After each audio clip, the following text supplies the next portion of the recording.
Notre père dans la foi, Papa Abraham, un jour reçoit une révélation selon laquelle l'Éternel lui parlait, lui disait d'aller offrir Isaac, son fils, en sacrifice. Par obéissance, il se réveillait très tôt le matin un jour. Il a pris avec lui les serviteurs.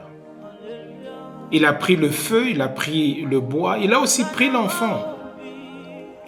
Alors ils ont marché comme ça pendant plus de 3 jours.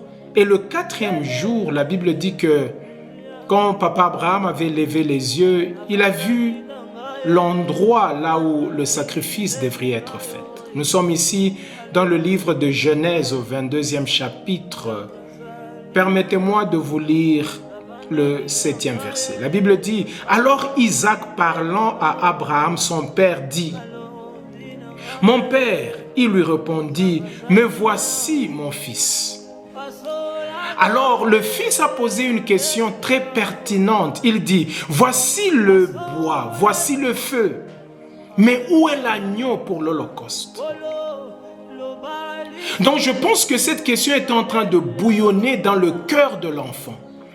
Le 1er jour, le 2e jour, le 3e jour, arrivé au 4e jour, ils étaient à l'endroit du sacrifice. Cet enfant avait remarqué qu'il y avait le bois. Isaac avait vu qu'il y avait le feu, mais il n'y avait pas l'agneau. Bien-aimés, c'est une question que nous devons nous poser d'abord nous-mêmes. Nous sommes en train de marcher avec Dieu. Nous prions, nous allons dans les retraites, nous donnons nos offrandes, nos dîmes. Dans cette marche-là, il y a le feu. Peut-être que tu es un prophète, tu prophétises. Il y a des miracles qui se font. Mais il y a une question importante que tu dois te poser. Quand je suis en train de marcher, est-ce que j'ai l'agneau avec moi? Où est l'agneau? Il y a beaucoup de gens qui aujourd'hui dans nos églises, dans nos groupes de prière, nous faisons tout ce que nous pouvons faire. Mais nous avons déjà mis l'agneau de côté. Ou soit nous ne marchons plus avec l'agneau. Jésus-Christ, c'est lui qui est mort à la croix pour nous. Bien-aimé, la gloire, c'est une bonne chose.